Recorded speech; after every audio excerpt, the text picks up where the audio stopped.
Don Global presents the DG Recruit podcast on everything headhunting and recruitment. Achieve the life and career you envision.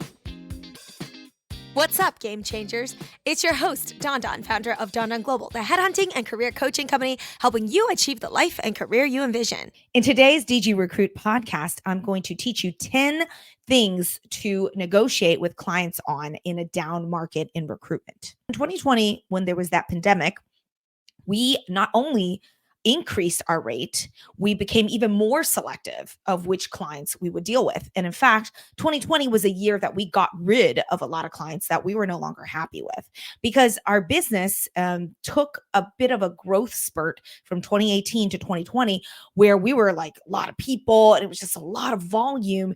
But the quality I wasn't very happy with, both with my internal team as well as our clients. So 2020 was like a wake-up call. It was a wake-up call to be really strategic, really intentional, and reset our business with the right people internally as well as the right clients externally, and really focusing on honing in on our customer base from both the candidate side and the client side.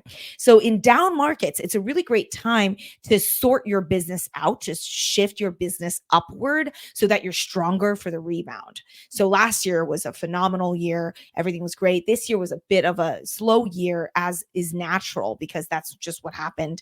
And obviously producing a baby and all that takes up a lot of my time. But regardless, I wanted to share with you these tips. So before we jump into any of these 10 things, I want to give you an all-encompassing vision, which is that things are to your liking in the world. How you perceive the world, how you paint a picture of the world becomes the reality that you personally live in, as well as those of the people you're talking to. So this is the power of communication. Communication, if done right, you can control the outcome because you are creating a perception that then becomes reality. So that's the premise of pretty much all of these 10 tips I'm going to share with you today. So your job as the top salesperson, as an amazing communicator, is to control the narrative and create a picture that you want your customers to see so that they can get on the same page with you, because you are the person that is leading the charge and you're the one calling the shots, even though they may think they're calling the shots. That's the whole point of being an amazing salesperson, is that you are leading. And it's so effortless that people don't even know what's happening. They're just following your lead effortlessly. So let's go. The first piece of advice when you're talking about business with people is that, yes, macroeconomically, things may not be going great. As in, yes, the S&P is down. Yes, interest rates are up. Yes, unemployment is up. Yes, layoffs are up. All of these are negative things, right? Yes, these macroeconomic issues are happening. However, we are busy. That's the vision. The vision is, yes, macroeconomically, there are massive issues with, everybody else, but we internally are fine. We're fine. We're doing well. We're fine. Our customer base is okay. Yes, I'm not going to lie to you and tell you things are double, because that's insane. But I'll tell you that things are not bad for us because we have a strong standing in the market. When you are trying to negotiate rates with clients, new and old, they will take advantage of you if they have the idea that, oh, everyone's suffering. Aren't you suffering? Oh, you must be suffering. So if you're suffering, I can kick you while you're down. As a salesperson, you cannot let that happen. So if someone tries to do that to me, and trust me, they did during COVID, they're like, oh, you should be glad that we're still even paying fees. We don't want to pay your increased fee. We just want to pay the old fee. If not, we want a cheaper fee. And I'm like, well, that's not happening. I'd rather not do any work than do work at a rate that I'm not happy with. So no, I'm not that desperate. Maybe other people are, but that's not me. That's not happening to me. So that's the first thing is, yes, economically, macroeconomically, things may not be great, but we are busy. So that won't work here. That's the number one tip, that immediately that has to be the picture you're painting. Number two, explain why your market is still candidate dry. This requires you to actually think about the factors that are impacting your candidate market. So for instance, in 2023, has the recruitment market become candidate enriched? No, it hasn't, because the good candidates that clients want are billing and they're staying at their existing agencies. They're not being laid off. So the people who are being laid off are not necessarily the candidates you want because they were laid off due to performance issues. Because in our line of work, your billings dictate your hireability.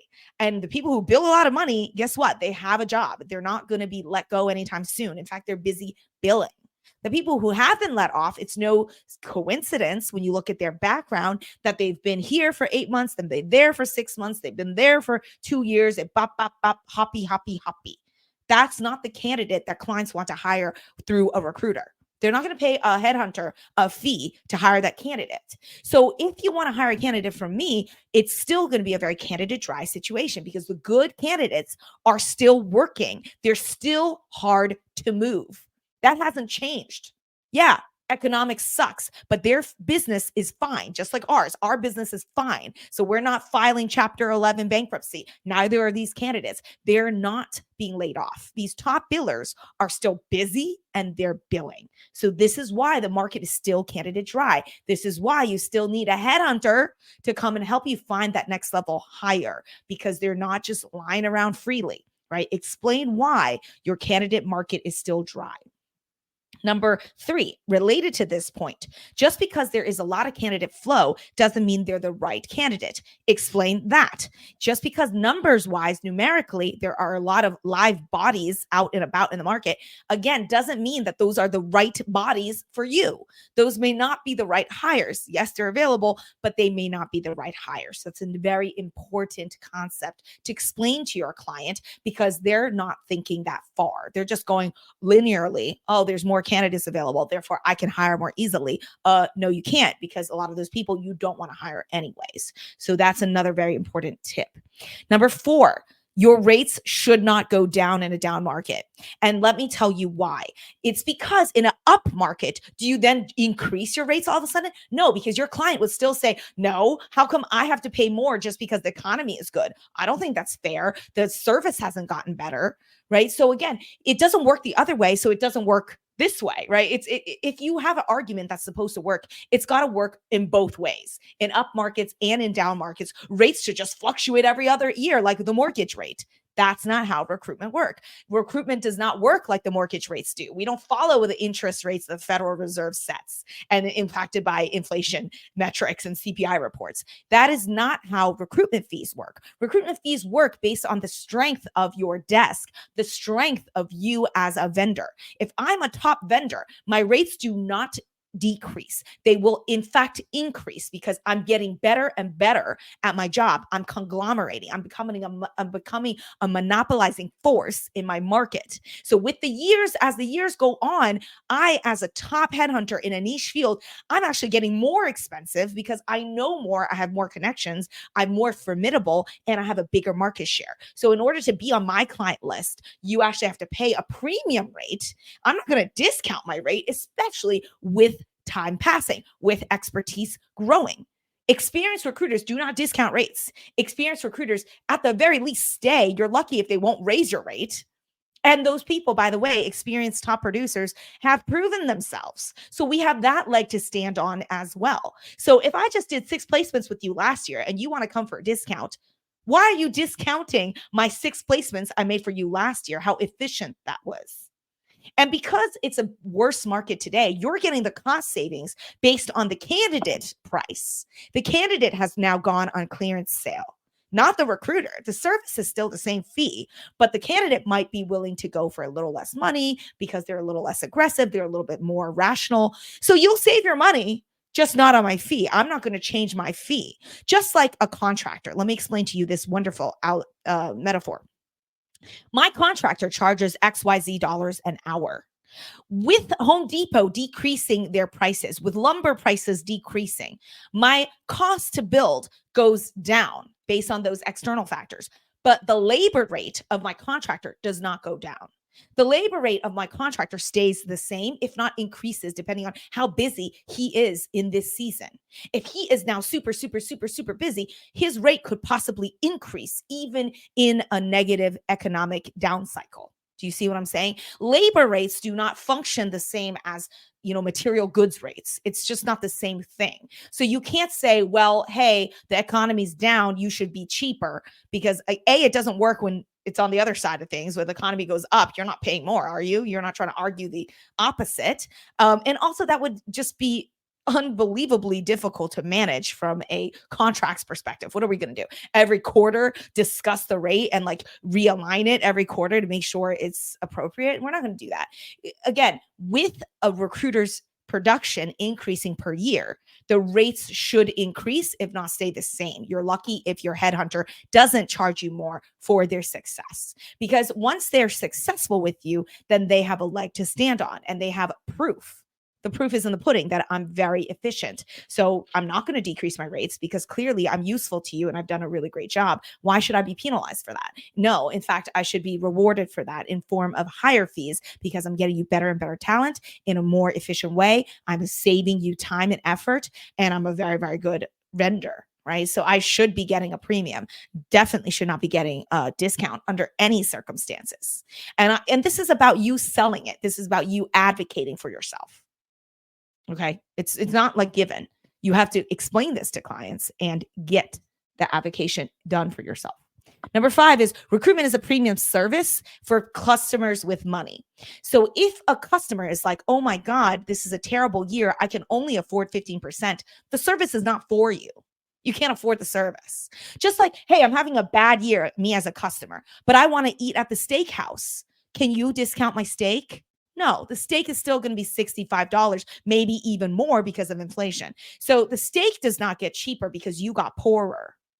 Same thing in recruiting. My rate does not get lower just because you're having a rough year. You're not the right customer. You can't afford the premium service. Goodbye, right? So again, that argument will not work either. Right? Just like Chanel purses are rising every single year. They're not decreasing just because you had a tough year and you couldn't make your bonus and now you can't afford a purse. You can't go up to Chanel and say, can I have this purse for 15% off because this year my sales are down 15%. Chanel doesn't care. Chanel's like, price is the price. You're not the right customer. Goodbye. Right? Same concept. Number 6, you should be a niche recruiting expert, because only with niche comes all of this. Everything I'm talking about is only achievable if you have an actual competitive market advantage. And that means you have to be a niche headhunter. If you don't have a niche and you're just a generalist, none of this applies to you because you don't have enough of an edge to stand out to say, hey, I'm monopolizing the market. Hey, I'm an expert in XYZ. You generally can't be if you're a generalist because you are a jack of all trades, master of none. So you lose the competitive edge, which kind of hones in all of these arguments. You are not going to be able to partake because you are not really part of this expert circle. So this is a good time if you're not a niche expert to hone in your niche. And down markets, figure it out. Figure out what is your niche? What is your claim to fame? How are you going to be famous and how will you be a cut above the rest? You need to have some sort of specialism. So if you don't have one now, this is a good time to figure it out because you can't monopolize a general market. You can only monopolize small niche slivers, small niches. Number 7, customers that are new, I'm only retaining them. I'm only working with them on retained. Okay. So that's another thing that I've explained to new clients. In down markets, you might have new clients that are coming at you. I like to start off with a retained pitch. This is to show clients that you're not messing around, that you have people buying from you on retained. In fact, best practice in general is to sell with retained down. So master the retained pitch, start selling retained first, and let people know I have existing customers. I have plenty of existing customers. If you want to join my club, you start off with retained. And if you don't want to do retained, then maybe we'll see. Maybe you'll get lucky. Maybe I'll spec you a candidate here or there, but I'm not going to give you my full attention until I'm retained. With new clients, that's what you should be pitching. Number 8, in market downturns, customers are actually harder. Good candidates are actually harder to move. Again, going back to the earlier points of candidate dryness, in good markets, best candidates, best passive candidates hold on even more because they're scared. Passive candidates, you got to learn how to sell the psyche of a passive candidate because that's who you're recruiting for your customer. You're recruiting for your client passive candidates, not active candidates, not the ones that are just laid off, the ones that are bopping around on LinkedIn with the open to work. And that's not who you're monetizing because that's not fair. Those are freebies. Those customers want to look at those candidates, get those candidates for free. You should not be inserting yourself in to try to monopolize and cash in, monetize that kind of candidate. That's not fair to the candidate. It's not fair to the client. Those are not people that headhunters need to be focusing on.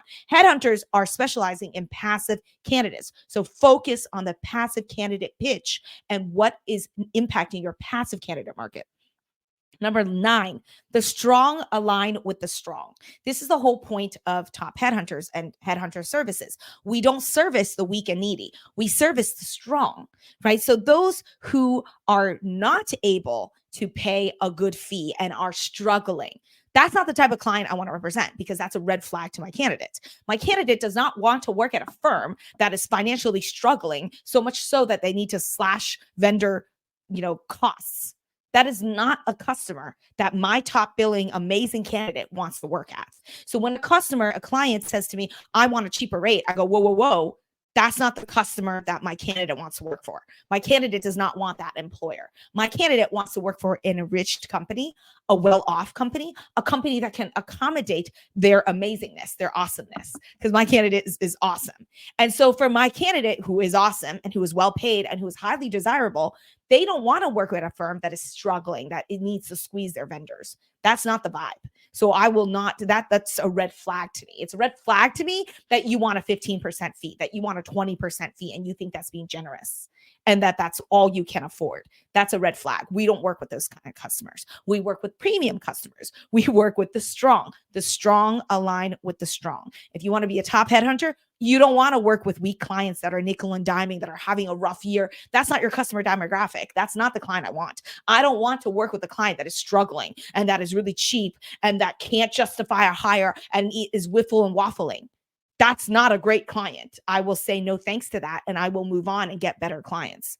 Last tip is get into a habit of being very confident in your business and in yourself. What is underpinning all of these tips is a deep sense of self-worth, a deep sense of self-abdication, of strength, of I'm not going to just be like everybody else and be panicking and be desperate and cut you a deal. Nope, we're doing fine. Our business is fine. I'm confident in myself, in my ability to find great customers that see the value that I bring and are willing to pay me my fee that I want to be paid. I do not want to work with a customer that undermines me, that undercuts me, and is constantly looking to cut corners. And in the last ninth inning of the game, they turn around and they say, oh, guess what? I want to hire this candidate. Can you cut me a deal? I want to stop that behavior from the get-go. And that's something you need to prepare against. Let clients know that you're not messing around with that. Let them know that that's not what you're down for. And I'll give examples of this to clients. I'll say, we've worked with people that have done that to us. That's not the game we're playing at. That's not going to happen. This is why we negotiate the fee now. And I start off with the fee negotiation before I even bother going into the delivery of the service. Because if you can't afford the service, no harm, no foul, you're just not the right customer for me. Because come the 9th inning, I'm not playing with you. We're not playing these games, right? Obviously, you have to find a very nice way to put it, but the message needs to be gotten across. Get your message across, right? I'm not playing those games with you. Somebody else will play that game with you, not me. So subconsciously, you're telling your customer base that you are not to be trifled with. And that is how you maintain a good customer base, because they will respect you. You can't work with customers who don't respect you. And it's not worth it. It's just never worth it, because they're going to drive you crazy. They're going to treat you like crap. And at the end of the day, they may not even pay their bill, because that's how little they respect you. And that is the worst. You don't even want to deal with that. So cut that behavior right off at the knees, right from the beginning, by the tone, by the way that you carry yourself, by the way that you explain how you run your business, because that's what you're doing. This is a business. I'm running it, and this is how I run it.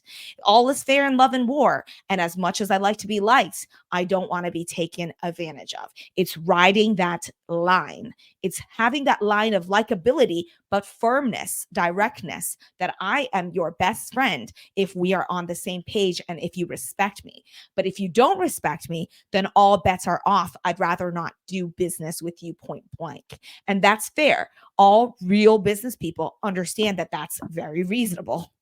So I hope that these 10 tips are something that you can take forward to your client negotiations, because the last thing I would want to see from the people in my community is for them to be taken advantage of by clients in a down market.